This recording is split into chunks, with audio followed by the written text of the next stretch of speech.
Hello, friends. Jim here with Science Talk.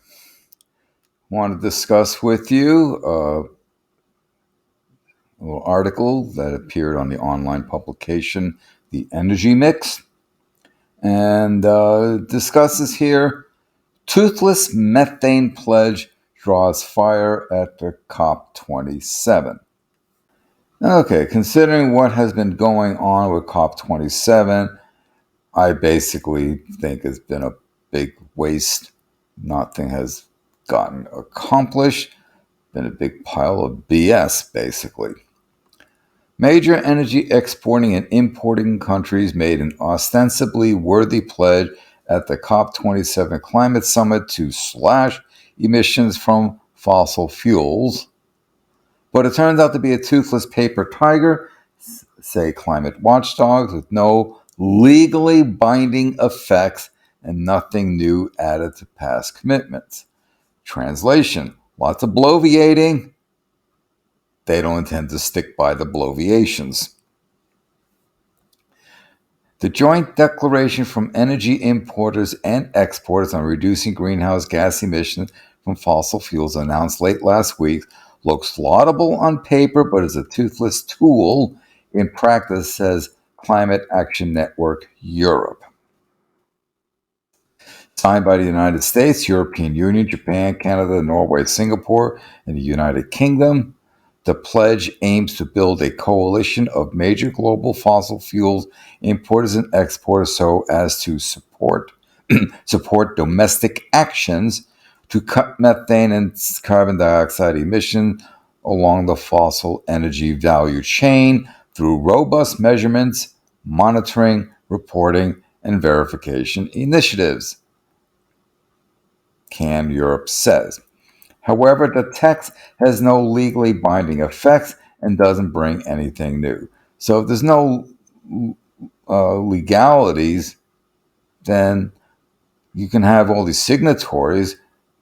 They don't have to stick to the agreements at all. There's nothing legally binding them. So it's sort of like saying, yeah, okay, sure, I'll do this. Oh, well, if I feel like it. The declaration's signatories call for global action to reduce methane emission in the fossil energy sector to the fullest extent practicable, with the aim to reduce warming by zero point 0.1 C by mid-century.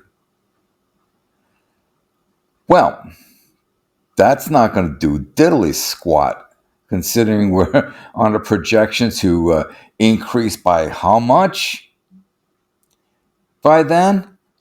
And this thing, we're already exponentiating.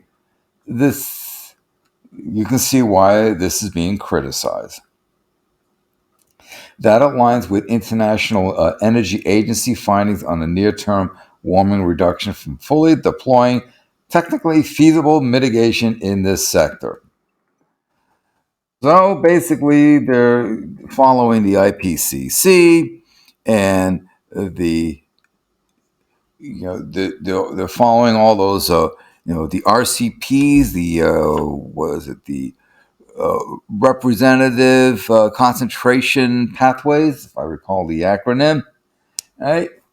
And when they assume whatever level of warming is going to be later on, they're assuming that there's going to be mitigation practices in place working at it, and there'll be a transition to alternative energy when none of that is really happening on any appreciable scale.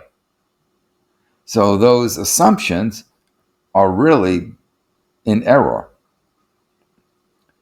And because of those assumptions, they're saying, well, there'll be an additional a tenth of a degree C warming by this mid-century, and we can, cancel that out, when that is not the case. To the fullest extent practicable is a caveat deployed 3 times in the document, with signatories aspiring to create an international market for fossil energy that minimizes flaring, methane, and carbon dioxide emission across the value chain, and to adopt policies and measures to capture, utilize, or destroy methane in the coal sector. So basically, this is diplomatic legalese, you know, a rope a dope language that basically doesn't do diddly squat. But Germany's Deutsche Umwelthilfe, duh, great acronym, or Environmental Action Germany calls the declaration a paper tiger, pointing out it adds nothing of substance to what is already proposed in the EU's methane regulation proposal, now under review before the European Parliament and Council. And don't forget, at this same COP27 meeting, they basically said that methane is a excellent transformational energy source away from fossil fuels. Huh?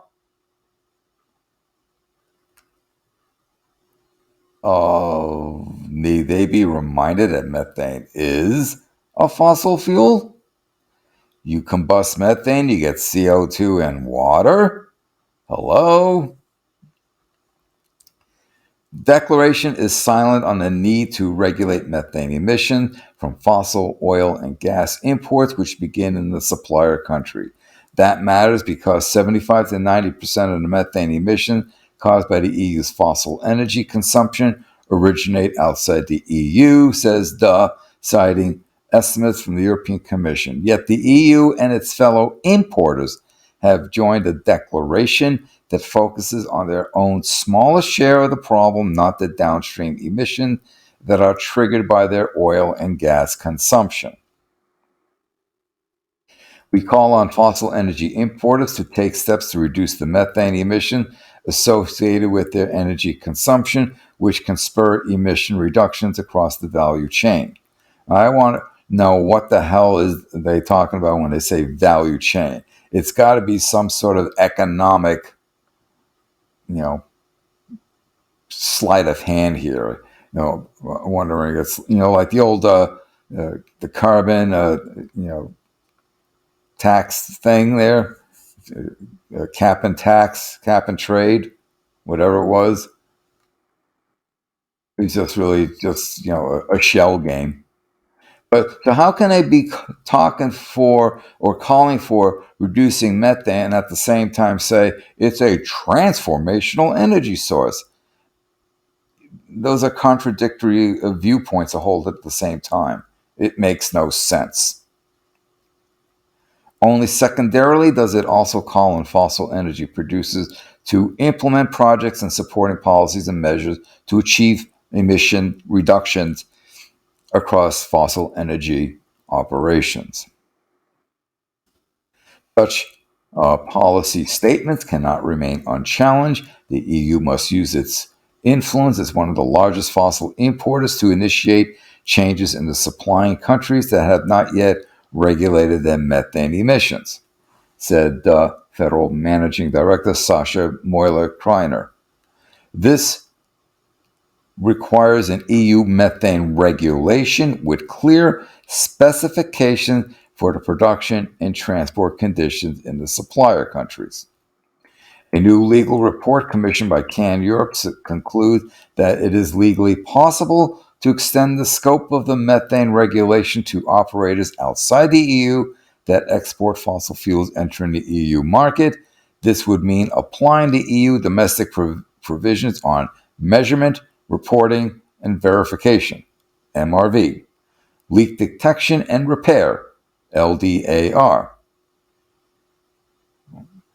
and limits on routine venting and flaring, LRVF. Oh, yes, this is how diplomats and officials think they're doing something important when they come up with a whole pile of acronyms. And so they want to apply that to all energy imports, requiring importers to only source oil and gas from countries and companies meeting those standards. Now, granted, this article is focusing on methane, but are they, looking at some of the language there, they're not being forceful on reducing emissions from burning oil, you know, and coal, and so forth. More broadly, the EU needs to use its buying power to move exporters to adopt standards on methane emissions, which are still unregulated in large parts of the world, even though those emissions have 83 times the warming potential of carbon dioxide over a 20-year span. The declaration does not, the declaration does also refer to carbon dioxide, affirming the need to accelerate global transitions to clean energy, recognizing that reliance on unabated fossil fuels leaves us vulnerable to market volatility and geopolitical challenges. Oh, like what's going on in the Eurasian continent right about now? So they say, okay, applying the CO2 from presumably to coal and oil burning. How can you say methane is a transformational energy source? I just don't get that. Here, the inclusion of the word unabated is noteworthy, that is, fossil fuels burned in the absence of carbon and capture storage, CCS technology. There's no explicit mention of carbon and capture storage in the document, but it's present in serial references to carbon dioxide mitigation in the fossil energy sector. In other words, we'll talk about it, but we won't do anything about it. We won't make it a requirement. You can see how there's been a lot of outrage, a lot of disappointment at what transpired at COP27. That makes the declaration a kind of dog whistle for CCS, an expensive technology that's still very far from being able to deliver on budget or at scale. Okay, that may very well be, but instead of worrying about treating the carbon, from burning the fossil fuels, maybe we should accelerate developing the alternative fuels while still seeing if you can improve CCS, because you're still going to have to burn oil and coal and so forth until the transition is completed. But when you have documents like this with no legal bindings, it's just going to drag this out longer. They're basically saying, oh, yes, there's a problem. It's a big problem. That's what I'm saying. It's a big problem. They're just simply saying, oh, yeah, there's a problem here, but we'll just keep kicking the can down the road. That's what they're doing. They're dragging their feet on this. And that's only going to make things worse. Now, if you go full, balls to the walls, flat out research on the alternative and, get it really working, get it really efficient, and then do a major push economically to make this available on a very large scale so that countries will get their energy requirements through renewable means. That's the way to go, as opposed to just dragging this out and being basically wishy-washy on this. And also, just think of how many jobs would be created in going balls to the walls, installing all sorts of, green technology to provide energy. That would be an economic boom as well. But like everything else, the oil companies are a big lobbying bloc, and they influence politicians. So here's just yet another example of how COP27 has been an extreme disappointment.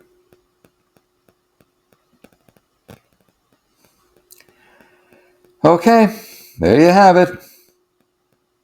Talk to you soon.